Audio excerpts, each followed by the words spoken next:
আমার হিসাবে আমি ডিসেম্বর বলি না, আমার হিসাবে অগাস্ট সেপ্টেম্বরে নির্বাচন হয়। তারা বলুন কোথায় ঐক্যমত হয়েছে। এই কাজটা করতে 2 দিনের বেশি লাগে না। আমাকে বললে আমি 2 দিনে করে দেব। নির্বাচন কবে, রোড ম্যাপ কবে, দয়া করে সবার স্বার্থে কথাটা দিয়ে আসে। রোড ম্যাপ না দেওয়া পর্যন্ত বাংলাদেশের সবাই আজকে অপেক্ষা করে তাদের সিদ্ধান্ত স্থগিত রেখেছে। নির্বাচনের পরে সবাই সিদ্ধান্ত দেবে, সেটা বিনিয়োগ হোক, এটা অন্য কোনো সিদ্ধান্ত দেবে। এখানে যে বিদেশিরা আসছিল বিনিয়োগ সামিটে, তাদের শেষ প্রশ্ন ছিল নির্বাচন কবে।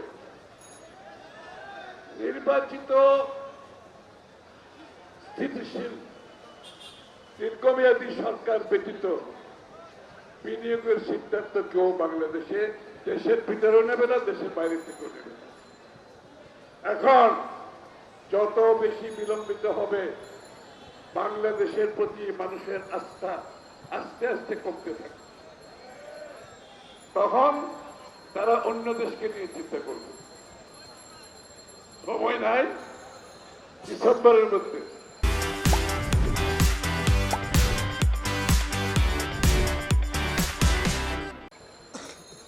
নির্বাচনে আমার হিসাবে আমি ডিসেম্বর বলি না, আমার হিসাবে অগাস্ট সেপ্টেম্বরে নির্বাচন হয়। কেন জানেন? তারা বলছে সংস্কারের কথা, তো সংস্কারের সকল প্রস্তাব তো জমা আছে তাদের কাছে। তারা বলুন কোথায় ঐক্যমত হয়েছে। এই কাজটা করতে 2 দিনের বেশি লাগে না। আমাকে বললে আমি 2 দিনে করে দেব। আরো 1 সপ্তাহ দিলাম, আরো 2 সপ্তাহ দিলাম। আরে দয়া করে দেশকে জানান কোথায় ঐক্যমত হয়েছে। আপনারা তো বলছেন ঐক্যমতের পরিপ্রেক্ষিতে সংস্কার হবে, তাতে আপনার কাছে তো সব আছে জমা দেওয়া। বলেন কোথায় জাতীয় ঐক্যমত হয়েছে, সব দলগুলো দিয়ে আমরা জাতীয় সনদ সই করে দিয়ে নির্বাচনের দিকে চলে যাই। তাহলে সমস্যা কোথায়? নির্বাচন কমিশন বলছে আমি প্রস্তুত। এর জন্য নির্বাচন কমিশনের বিরুদ্ধে আবার কিছু কিছু মন্তব্য তারা করেছে। নির্বাচন কমিশন প্রস্তুত, সংস্কার সব দেওয়া আছে।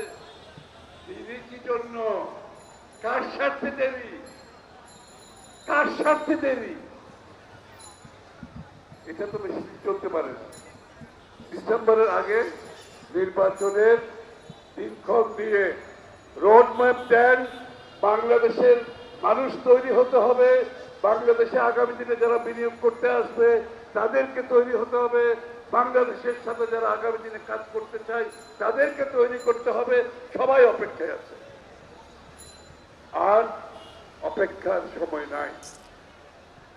মানুষের যারা গত 25 বছর ভোট দিতে পারে নাই, এই নতুন প্রজন্ম যাদের বয়স 35, তারা এখনো ভোট দিতে পারে নাই। তারা ভোট দেওয়ার অপেক্ষায় আছে। আপনারা কি ভোট দেওয়ার অপেক্ষায় আছেন? আরো জোরে বলতে হবে, ভোট দেওয়ার অপেক্ষায় আছেন? তাহলে ভোট চায় না কারা? আমরা মাঝে মাঝে শুনি বাংলাদেশের মানুষ নাকি ভোট চায়। ভোট চায় না কারা? হ্যাঁ, ভোট যারা চায় না, যারা ক্ষমতা, যারা ক্ষমতার মজা মারছেন তারা ছাড়া বাংলাদেশের প্রত্যেকটা মানুষ তার ভোটাধিকার প্রয়োগ করছে। সুতরাং ভোটের বিপক্ষে, গণতন্ত্রের বিপক্ষে অবস্থান না নিয়ে অতি সত্য নির্বাচনের রোডম্যাপ ঘোষণা করবে।